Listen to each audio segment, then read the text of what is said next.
Europe 1, bonjour.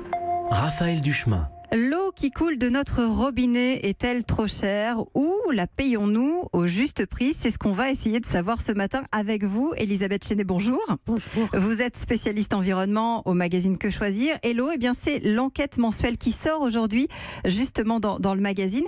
Vous avez passé en revue 1000 factures, 1000 collectivités pour voir quels étaient justement les écarts de prix. Ça va du simple au double sur la facture en fonction tout simplement de l'endroit où l'on habite. Alors d'abord, dites-moi, un foyer français aujourd'hui consomme 100 mètres cubes d'eau, c'est ça en moyenne. C'est l'équivalent pour qu'on se rende bien compte d'une grande piscine de 10 mètres. Oui, à peu près, voilà, ou d'une grosse citerne. Et est-ce qu'on sait dire quel est le juste prix aujourd'hui de l'eau? À partir de quand finalement on le paye trop cher? On la paye trop cher? Alors, le juste prix, si vous voulez, il dépend un peu des conditions locales. Si vous voulez, si vous avez une eau souterraine qui n'est pas polluée, c'est moins cher à potabiliser qu'une eau superficielle de fleuves, de rivières qui seraient polluées. Si vous avez des eaux usées qui ne repartent pas dans le milieu naturel, en zone très sensible, les normes sont un petit peu moins exigeantes, donc c'est là encore un petit peu moins cher, mais ça n'explique pas les écarts vertigineux qu'on a constatés. Alors justement, on va les regarder de près, ces écarts, et on va prendre des exemples. Aix-en-Provence, c'est une des villes où ouvrir le robinet coûte le moins cher, 2,87 € le mètre cube. C'est un prix ultra compétitif et Aix-en-Provence est en régie.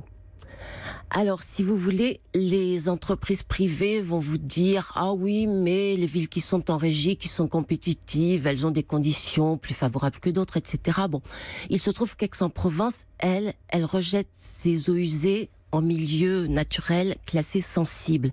C'est-à-dire que son assainissement doit répondre aux normes les plus exigeantes.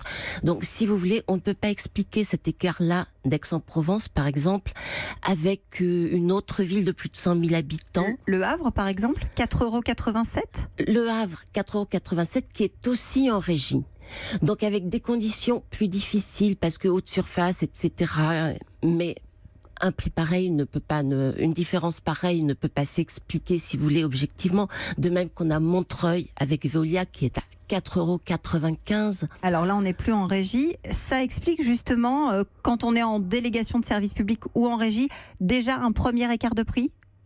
Oui, ça peut expliquer un écart de prix. On a des régies qui sont vraiment ultra compétitive et ça s'explique assez bien en fait. La régie, elle doit couvrir ses frais de fonctionnement, assurer ses investissements, point barre. L'opérateur privé, lui, il doit engranger des bénéfices, il a des actionnaires à rémunérer, des frais de siège à verser à sa maison mère, des dividendes à verser. Bref, il doit réaliser une marge en plus de tout ce que fait une régie. Est-ce que la clé de la réussite, c'est de maîtriser de bout en bout la chaîne, justement? C'est-à-dire du prélèvement de l'eau au traitement des eaux usées, comme vous le disiez, pour Aix-en-Provence, par exemple? Pour les régies compétitives, c'est sûr, si vous voulez, parce qu'en fait, il y a régie et régie. Nous disons, vive la régie quand elle est très bien gérée, mais vous pouvez avoir une régie qui en fait va déléguer sa station de potabilisation au privé, sa station d'assainissement au privé, une partie de ses réseaux au privé. Donc là, on revient un petit peu au système de l'opérateur privé. Alors, l'autre option, c'est effectivement négocier le contrat quand on est en DSP, en délégation de service public. Là aussi, il y a certaines villes qui savent faire, d'autres non. Résultat, ça a une incidence sur nos factures. Le Grand Lyon y est bien parvenu. Le prix a même baissé, car Veolia a accepté de rogner sur ses marges.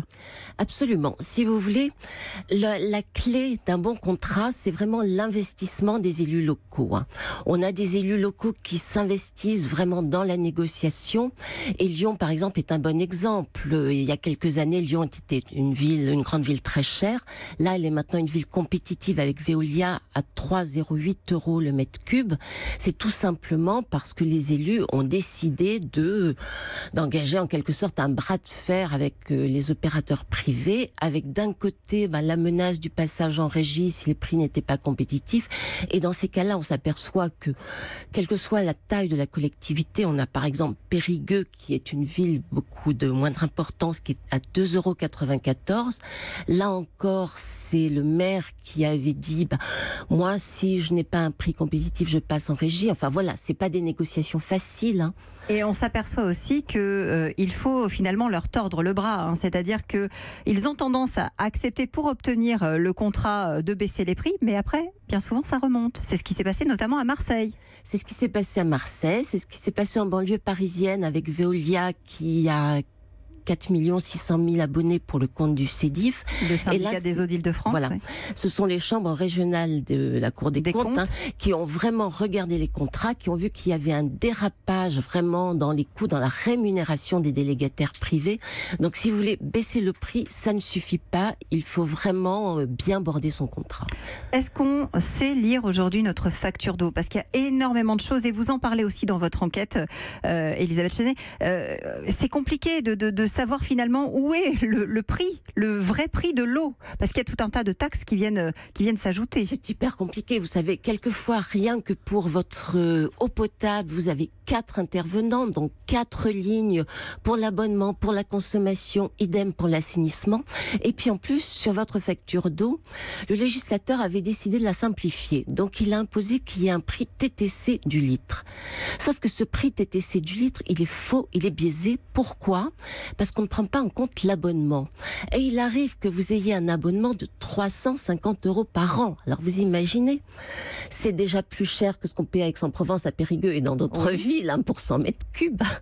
Donc ça ne veut strictement rien dire. Regardez de près vos factures et lisez surtout l'enquête ce matin qui sort dans Que choisir. Enquête mensuelle, le numéro est en kiosque dès aujourd'hui. Merci Elisabeth Chenet d'avoir été avec nous en direct ce matin sur Europe 1, 6h25. Europe